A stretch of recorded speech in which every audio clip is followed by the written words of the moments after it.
And welcome back to Yes, I Said That on WCOBM.com. My name is Valerie and I'm your host. And wow, we've touched on a few really interesting things, and I'm just really grateful to have these two in the studio with me here. The strokey's actually working, by the way. My shoulders were really stiff and hurting, and they're loosening. Good. It's been about 30 minutes, so it should be dissolving by now. Yeah, I don't feel anything else in there. But it's good. Let's check the cameras if we have any questions. Let's do Okay. that. So Brenda from Albuquerque, she wants to know, where do I find a cannabis doctor, a specialist? Okay, so that's a great question. I think a lot of people at home probably want to know that. The Normal organization is a great place to find a licensed physician who can legally recommend cannabis. So it's just Normal without the A, so NORML.org. You'll click Find a Doctor and find a doctor in your state. I mean, Dr. Kent, isn't it important that we direct people to specialists and when we're talking about cannabis? And so many doctors out in the OC Weekly, these ads that are illegitimate, and oftentimes those recommendations don't even hold up in court. Really? I've heard of Skype doctors even. Well, people out of state have been able to order a California ID through the internet without being seen by a doctor, and it's just, it's not right.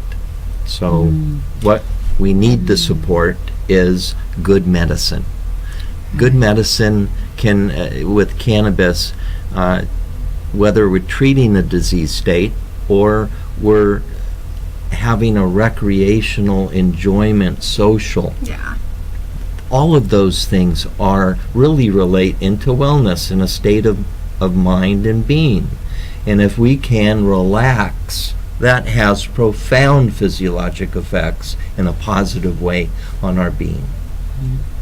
Right. I mean, being physically examined, when I hear a patient, I saw a doctor on Skype and got a recommendation, I mean, at least get your heart checked once a year if it's your lead doctor. I mean, if you're not seeing your primary once a year, which is bad, you should be, at least go see your cannabis recommendation doctor. He can check your heart, make sure you don't have a heart murmur. You just want to make sure everything's okay, because cannabis, there's very little contraindicators, right?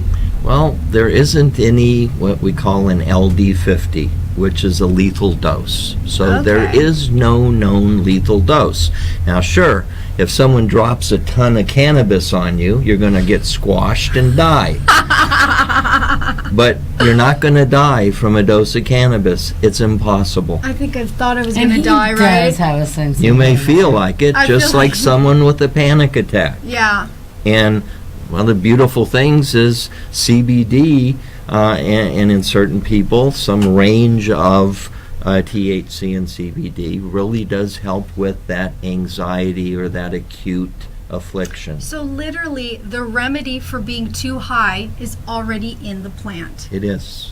It's that yin and yang that we talked about. If you're too high, just reach for a pure CBD. So important to have this pure CBD in your cupboard. Right. I mean, if you're taking cannabis oil especially, it's pretty easy to take too much of a grain of rice. That's why I have kind of fallen in love with Dr. Kent and Troche and the products here. It makes it so much easier for patients to use. I have to agree with that, because when I first started on this cannabis journey, it was with high-grade cannabis oil, and I don't listen very well or follow directions. And still, I want to tell her, don't tell these people to go to the doctor, because but I'm not going to do that. So I'm going to say go to the doctor. But I didn't follow directions very well, and so I got I took too much, way too much, and I thought I'd died and gone to cannabis hell, and I was never going to take this again, and this was my punishment. And because still I'm in a hurry, and I don't want to do the whole measuring thing like you're supposed to. It was a pain. So when you started promoting this thing and actually turned me onto it, I don't have to fight with that other stuff anymore. This is what I use. So many patients have poor gut functioning. So downing that Rick Simpson oil, I mean, how much really is being absorbed? So it to me seemed like a no-brainer to switch from taking cannabis oil and to switch a lot of products to the delivery system of Troche. Right. Yeah. Cannabis medicine has really appreciate Rick Simpson and his efforts and the fact that he reintroduced medicinal cannabis to medical sites. Rick, but we've love really you. gone far beyond the just Rick Simpson. Rick, you're great. He's been a pioneer for the industry. Amazing. In many Run ways. for the cure. Given us a baseline of therapeutic goals. And then we can add on to it. Right, so that's what I'm saying. But look how far we've come. We no That's longer need to eat a syringe, a grain of rice. That is so arbitrary. I cannot stand that word anymore after being a caregiver for, 2 years. I'm so cautious when patients call me in the middle of the night and they say, I can't sleep, my heart's racing, I want to call the ambulance. And I'm like, please don't. Do you have any CBD? Just take a little bit of CBD and see if you can come down. It's just way too difficult to use those syringes. It is. I agree. I know. We could go on and on those syringes. But let's not do that. Let's move on to that. And you mentioned using cannabis for addiction. Right. How is that? I mean, me, having worked in the addiction field, I really struggled. I don't know if you remember when I first came down here. I was like, how the heck am I supposed to do this? Right. Well, I think, through the research we've collected, cannabis allows a change of a state of mind. The way that it changes the brain chemistry is it kind of allows new ideas and allows a very receptive time for the patient to receive new ideas and change. And I think that internal change is so critical to change the mind of an addict. And cannabis does internally what many pharmacological drugs cannot do. And so just by changing that state of mind and introducing, those new thoughts, it can do it literally overnight. There's physiologic responses that can help deal with that craving. Right. And if it's an opiate craving, for instance, it can drop that opiate need to zero, and that's just absolutely remarkable. I have a friend, 2 friends actually, and I was worked with addiction for a long time, but I have a friend that struggles with powdered substances, and I have a friend that struggles with alcohol. What can I offer to these 2 women to, if I was to say, hey, Mary Sue, instead of doing cocaine, do this. Would it help her? Generally, you would expect that it would. You may have to find that right ratio of CBD to THC and route of administration. This makes it easy because you can accurately dose it. It's repeatable, it's reproducible. That's it. We're avoiding whether you've eaten, whether you've got an empty stomach, whether you have gut problems. All of these things, we can actually give them a dose. They can respond. 25 milligrams did this to me. 12.5 milligrams did this to me, and not stop the alcohol or the opiate, right? But add to it. Add to it and see what happens. Start seeing less of a craving, less of a need.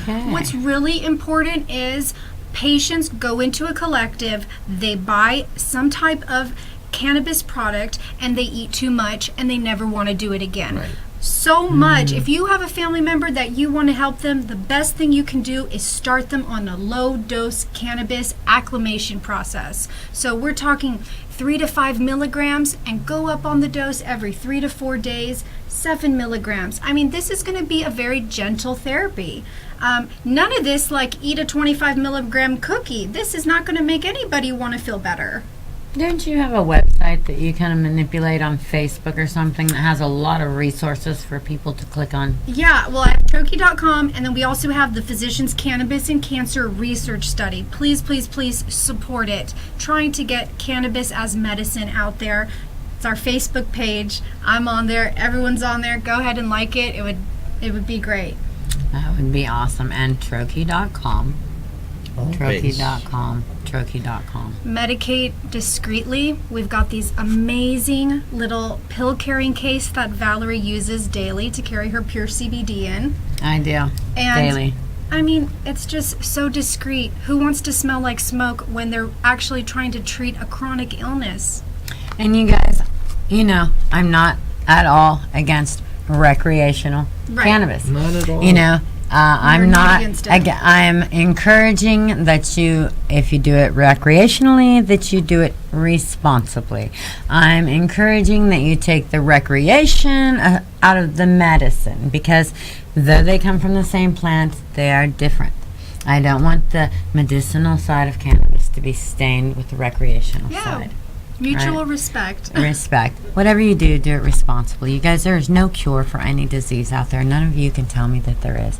The cure for everything starts right here and right here, when you take responsibility for your own existence and realize that Dr. Kent, our research assistant Alicia, or my buddy Bruce over there on the camera, or even loudmouth Valerie does not have all the answers. But collectively, we are searching for them. We're offering you information and tools to come up with those answers and heal yourself. Yeah. Thank you for tuning in. Thank you, Valerie. Thanks for being Thank you here. so much, Phil. Thank you.